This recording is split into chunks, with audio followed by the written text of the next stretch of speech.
for my third and final pick and the fifth overall of the Week 5 Sunday Six Pack presented by FanDuel. I'm doing it. I'm going there again. Oh no. But the one good thing about it is we don't got Mitch this time, but I got to take the Steelers plus 14 at Buffalo. This number is just humongous. I think it should be closer to 12-ish. 14 is really pushing it. This could be a trap game for the Buffalo Bills. Big emotional win against Baltimore. Get back on the right track after the tablet smashing incident the week before. You also got Kansas City on deck, so you could be looking past this Steelers game a little bit. Buffalo, I think, also is a little bit of a disadvantage just because they're not going to have as much to prep off of with Pickett, who's playing just completely different than Mitch Trubisky, and that's really why I think you like this number here, because now, even if the Steelers kind of look punchless again, you have the potential for a backdoor, where you didn't really have that with Mitch in this spot, but Pickett is going downfield. His average depth of target is over 3 yards higher than Trubisky.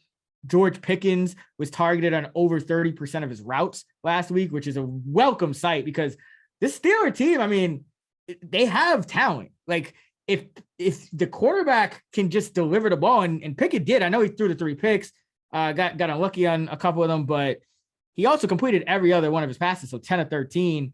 And, talented skill player. The offensive line, they're scheming around it enough that it hasn't been a complete liability. And, looking at this Buffalo team, they're still not fully healthy.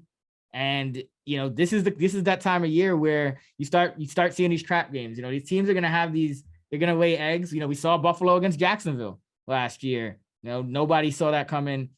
So just a spot where I just think way too many points, totally new quarterback that could, there's a lot more upside with the Steelers offense to just be competent. That's all you need when you're betting these big numbers. 14, we see what can happen week to week. Every week we're talking about some crazy comeback and some, oh my God, can't believe it. This happened, that happened, this upset, this comeback. So I'm not counting the Steelers out at all. I think this is the best thing Tomlin could have done. And by the way, you got the Tomlin spot on the road. Steelers are 1-3 now. Nobody believes in them. 46-24-3, 66% in his career against the spread as an underdog, 16-8 against the spread as an underdog off of a loss, 23-7-1, 77% against the spread as an underdog versus an opponent with a better record. Just another Steelers spot. I'm not going to hesitate just because I lost a couple with them, going right back to it. What I think could be a trap game for Buffalo.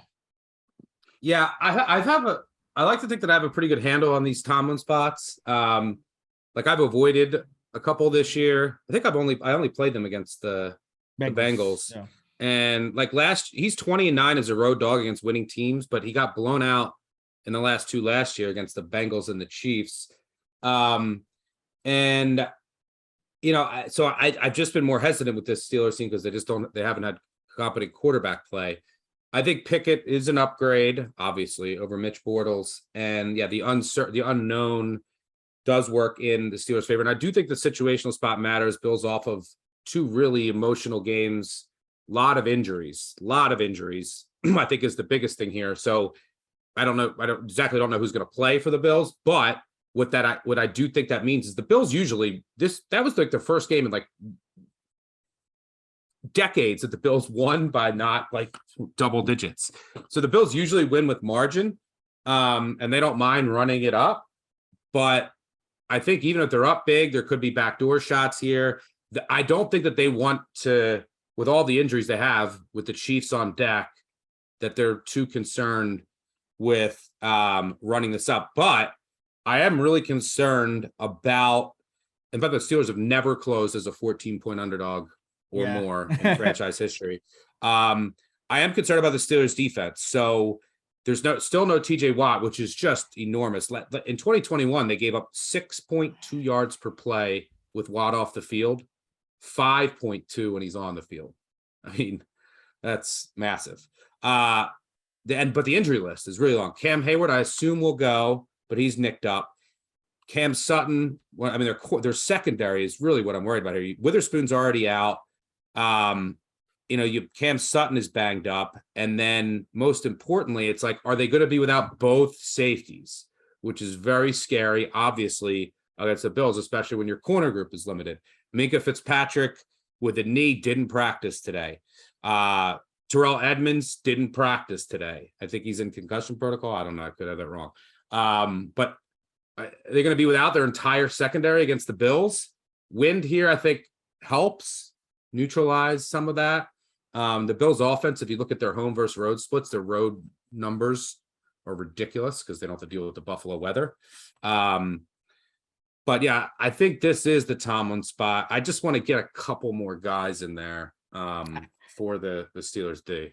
I believe Minka, it's more just kind of like maintenance with him. Like he does have like a knee, but it's not anything that, as to my knowledge, is going to keep him out. It's just something that, they're kind of, Wednesdays off kind of thing.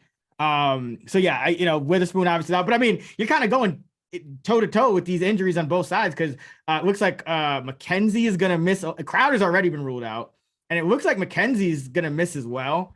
And then Kumaro, who was the guy that filled in for, when those guys were out, he's also probably weak. He's week to week as far as we know. So the Bills, they'll have Diggs and Davis, but they're going to be thin. And to your point, I just think it's going to be another one of those games where it's just not going to be like, okay, let's go up in there and try to put up 40 and keep it moving. Like, I think it's going to be a little bit more of a struggle. And it's, the Steeler team with the Kenny Pickett is going to just be playing loose. And that's all you need with a 14-point spread.